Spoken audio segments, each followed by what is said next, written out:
회사를 대표하는 직무라고 느꼈습니다. 야, 이거 문장 진짜 기네요. 첫째, 둘째라는 말을 꼭 한번 써보자. 왜냐면 이 두 가지 첫째, 둘째 옆에 나오는 문장이 내가 정말로 결심한 이유이기 때문인 거죠. 이번에 직무 결심 계기를 적으셨어요. 어느 회사에 들어가겠다, 이제 지원하겠다라고 실제로 염두에 두시고 지금 작성을 하신 거거든요. 그래서 이제 아티스트 팬 마케팅 팀이야말로 다른 어떤 직무보다 회사를 대표하는 직무라는 느낌으로 경험으로 알고 있어서 이 직무를 결심하였습니다. 이거 문장 조금만 간결하게 해볼게요. 아티스트 팬 마케팅 팀이라는 말은 저 개인적으로 쓰면 안 될 것 같아요. 왜냐면은 팬 마케팅이 일반 마케팅 직무, 마케팅 팀이 어느 정도 큰 엔터사에는 다 있잖아요. 네. 그래서 아티스트 마케팅과 팬 마케팅이 구분되는 직무로 좀 인식을 하는 것 같거든요. 실제로 음반 음원 같은 것들을 냈을 때 이게 뭔가 음원 차트 순위도 뭔가 좀 높게 알려지고 앨범이 나왔음을 릴리즈해서 프로모션 같은 것들 열심히 해서 알릴 수 있는 그런 활동들을 하는 게 아티스트 마케팅 담당자잖아요. 근데 제가 개인적으로 아티스트 팬 마케팅 팀이라고 써버리면 아티스트 마케팅 같기도 하고 팬 마케팅 같기도 해요. 이 업계 준비하시는 분들은 다 알고 계시지만 두 개는 구분이 되는 직무입니다. 네. 그래서 조금 가공할게요. 네. 아티스트를 빼버릴게요. 땡땡 엔터테인먼트의 팬 마케팅 팀이야말로 다른 어떤 직무보다 회사를 대표하는 직무라는 느낌을 경험으로 알고 있어 이 직무를 결심하였다. 그거보다는 그냥 회사를 대표한다가 제 키워드잖아요. 네. 제가 땡땡 엔터테인먼트의 팬 마케팅 직무를 지망하는 이유는 무엇보다 회사를 대표한다라는 직무이기 때문입니다. 라고 쓰는 게 더 간결하지 않을까요? 네. 핵심적인 메시지, 그냥 경험을 했다 이런 내용은 뒤에 쓰셨잖아요. 어차피. 네. 조금 간결하게 네. 예, 만들어 보시면 좋을 것 같습니다. 그래서 문장이 조사나 접속사 같은 게 불필요하게 많을 필요는 없거든요. 이게 지난주보다 더 딥한 게 이런 느낌이에요. 네. 그래서 팬 마케팅 직무 지원하는 이유는 다른 어떤 직무보다 회사를 대표하는 직무이기 때문이다. 그 얘기만 하면 되는 거예요. 그렇죠? 조금 간단하게 잘라주시고요. 대외 활동하신 내용을 적어주셨네요. 지원하신 엔터랑은 또 다른 곳이죠. 예, 네. 그쪽에서 소속 아티스트의 팬 미팅 스텝으로 활동한 경험이 있어서 팬 마케팅 팀의 오프라인 업무를 경험을 하게 되었다. 그때 팬 한 분이 포토카드를 받았는데 계속 와서 이제 멤버별로 뭐 받으려고 했다라든지 네. 뭐 이런 행동들이셨을 것 같아요.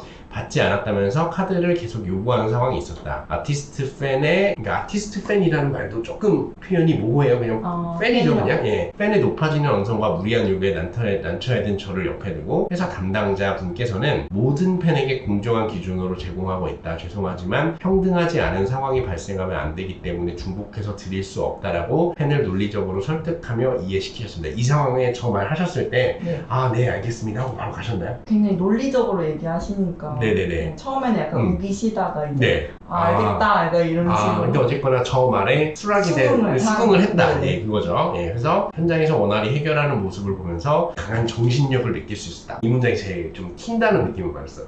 강한 정신력? 이게 왜 강한 정신력이지? 예를 들면 우리가 극기 훈련 받을 때 강한 정신력 이런 얘기 많이 하지 않나요? 네. 이게 약간 그런 거라기보다는 회사를 대표한다는 뭔가 자세로 원칙과 이런 프로세스에 따라 프로페셔널하게 약간 준수해서 상황을 해결하는 모습을 보면서 이거는 내가 해야 되는 직무라고 느낀 점 이렇게 한 문장으로 나오면 너무 좋을 것 같은데 제가 뒤에 조금만 더 볼게요. 네. 현직자분은 당황한 저에게 소속 아티스트의 팬이라는 특정인을 대상으로 하는 마케팅 팀인 만큼 주 소비자층인 팬들과 감정적으로 부딪히는 경우가 많다고 말씀하셨습니다. 또한 이러한 부분을 중재할 수 있는 강한 정신력과 의견 수용력이 필요하다라고 조언을 해주셨습니다. 회사 입장에서 팬과 직접 간접적으로 대면의 상황을 중재해야 되는 팬 마케팅 팀인 만큼 책임감 있게 상황을 해결하시는 모습에서 진정으로 회사를 대표하는 직무라고 느꼈습니다.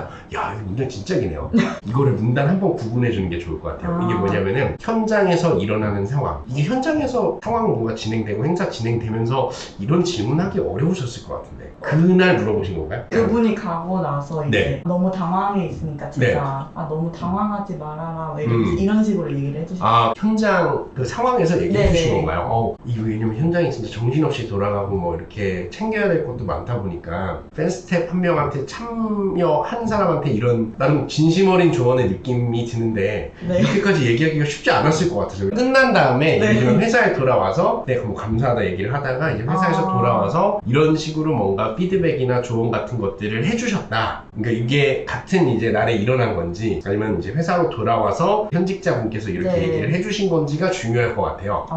네. 왜냐면 그거를 문단으로 구분할지 말지에 대한 기준점이 이제 같은 날인지 아닌지를 여쭤봤어요. 여쭤봤던 거고요. 네. 근데 같은 날이었어도 저는 내용이 어쨌거나 사건이 벌어졌고 네. 그때 얘기하시고 뭔가 말씀해주신 내용들이 이거였다라고 구분을 한번 짓는 게 좋을 것 같기는 해요. 그래서 아까 제가 문장 길다고 말씀드린 이 문장 한 번만 더 볼게요. 이러한 부분을 중재할 수 있는 수용에 필요하다고 조언해 주셨고 회사 입장에서는 중재해야 되는 팀이다 보니까 책임감 있게 해결하는 모습에서 진정으로 회사를 대표하는 직무라고 느꼈다. 요거를 조금 문장을 한번 나눴으면 좋겠어요. 팬 마케팅 팀은 직접적으로 만나는 거의 유일한 직무 아닌가요? 예를 들면 매니지먼트 담당자분도 그럴 수 있기는 한데 팬들이 좋아하는 성향, 취향 뭐 이런 것들에 대한 데이터도 직접적으로 얻을 수 있을 뿐더러 오프라인 현장에서 이제 마주치는 일들이 많은 만큼 매니지먼트가 팬과 만나기 위한 뭔가 그런 걸 담당하는 직무는 아니잖아요. 네. 아티스트를 뭐 이제 일정이나 뭐 이런 상황에 맞게 담당을 하는, 관리를 하는 이제 그런 부분들이 좀 있다 보니까 팬마케팅 팀이야말로 회사를 대표하는 직무다라는 것도 중요하지만 뒤에 내용을 쭉 읽어보면 팬들을 직접 만나는 직무다. 팬들을 직접 만나는 엔터사의 유일한 직무인 만큼 회사를 대표한다라는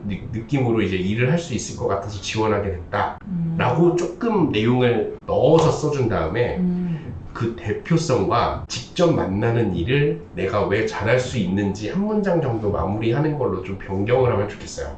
제 결론은 그거예요. 그러니까 네. 왜 이게 회사를 대표하는 직무라고 느꼈는지 이 경험을 먼저 쓰고 네. 그 다음에 정말 직접 만나는 일을 내가 왜 하고 싶은지 그 두 가지 특성을 지금 쓰신 거잖아요. 네. 왜 내가 이 직무를 결심했냐? 첫째는 이제 회사를 정말로 대표하는 직무다라고 느꼈기 때문이다. 둘째, 팬들을 직접 만날 수도 있는 직무라서 그들이 뭐 가지고 있는 우리 아티스트를 좋아하는 데이터 직접 만나서 그들의 니즈를 파악하고 회사에서 실제로 필요한 데이터를 내가 가져올 수 있게 해서 회사의 뭔가 매출 증대나 실적 향상에 정말 누구보다 도움을 줄 수 있는 직무라고 생각해서 지원한다. 그런 식으로 조금 첫째, 둘째로 이렇게 카테고라이징 해서 쓰면 네. 더 생생할 것 같아요. 아, 그럼 먼저 이 상황을 네. 쓰고 그 네. 밑에 첫째, 둘째. 그래도 되고요. 아. 예, 그래도 되고요. 이제 그 상황을 어느 정도 적은 다음에 팬 마케팅 직무로 결심하게 된 계기는 아래 그 두 가지를 느낄 수 있었습니다. 그러니까 상황 설명만 하는 거예요, 위에. 네. 그리고 첫째는 이제 정말 회사를 대표하는 직무라고 느꼈기 때문이다. 팬들을 직접 만날 수 있는 직무이기 때문에 하고 싶었다. 라는 말로 쓰면은 간단하게 눈에 잘 들어올 것 같은데요. 아니면 그냥 제가 팬 마케팅 팀이야말로 다른 어떤 직무보다 뭐 회사를 대표하는 직무 뭐 이런 말보다는 첫째, 둘째를 그냥 써도 될 것 같아요. 아, 네네네. 예, 사건을 쓰고 첫째, 둘째를 간단하게 언급하는 것보다 첫째, 둘째를 이 사례를 통해서 내가 왜 이 직무를 왜 결심하게 된 계기잖아요. 그렇죠? 네. 예, 그래서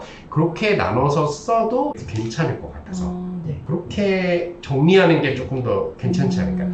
저희 다음 주에 한 번 더 볼 거거든요. 예, 한 번 더 볼 때 이번에 대해서 쓸 때는 첫째, 둘째라는 말을 꼭 한번 써보자. 왜냐면은 이 두 가지 첫째, 둘째 옆에 나오는 문장이 내가 정말로 결심한 이유이기 때문인 거죠. 나눠서 쓰시면 하겠어요? 그러면 네. 경험 같은 경우는 네. 나눠서 쓰는. 둘 다 써도 되는 거죠. 아. 왜냐면 이 경험 가지고 쓸 건데 네. 이때 요 내용을 예를 들면 현직자분이 얘기해 주시는 내용 있죠. 특정인을 대상으로 하는 마케팅 팀인 만큼 주 소비자층인 팬들과 감정적으로 부딪히는 경우가 많은데 이러한 부분을 중재할 수 있는 게 이런 게 필요하다라고 얘기를 했죠. 그럼 그게 직접 만나는 직무인 만큼 내가 하는 행동들 하나하나에 뭐 신중함, 회사를 대표한다는 느낌, 아까 그건 앞에 첫째 나오는 거긴 하지만 그 경험들을 둘 다 살려도 돼요. 근데 경험이 두 개로 좀 분리되는 느낌이거든요. 네. 그러니까 이제 벌어진 일이 있었고 그 현직자 선배가 해준 얘기가 있었고 네. 그거를 첫째, 둘째로 카테고라이징 할 수 있을 것 같아서요. 그럼 읽기가 훨씬 수월하고 네. 아, 이 경험 통해서 이분은 뭘 배웠네 뭐 이런 것들을 좀 말씀드릴 수 있을 것 같아요. 네. 그리고 마지막 문장 통해서 접점이 되는 사람이 되고 싶다, 대표할 수 있는 직무이기 때문이다, 이런 말을 충분히 하실 수 있을 것 같아서요. 예, 그래서 2번은 첫째, 둘째로 주제 문장을 쓰고 네. 같은 경험이어도 어떤 걸 놓고 배웠는지를 쓰고 내가 그래서 경험해보니까 예를 들면 이런 일 벌어졌을 때 야, 이거 맨날 팬분들 상대해야 되고 징글징글하네, 힘드네 이럴 수도 있잖아요. 네. 왜냐면 이게 누군가를 상대해서 힘들다라고 느낄 수 있는 상황은 충분하니까, 그렇죠? 예, 그런 부분들에 아쉬운 부분이 있다라고 하면은 오히려 경험해보고 저는 이게 안 맞는 것 같아요.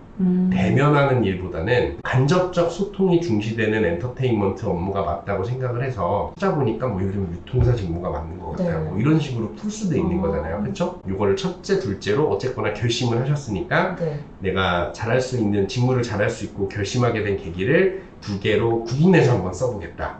이런 느낌으로 한번 임해보시면 네. 조금 더 디테일하게 잘 쓰실 수 있으실 것 같아요.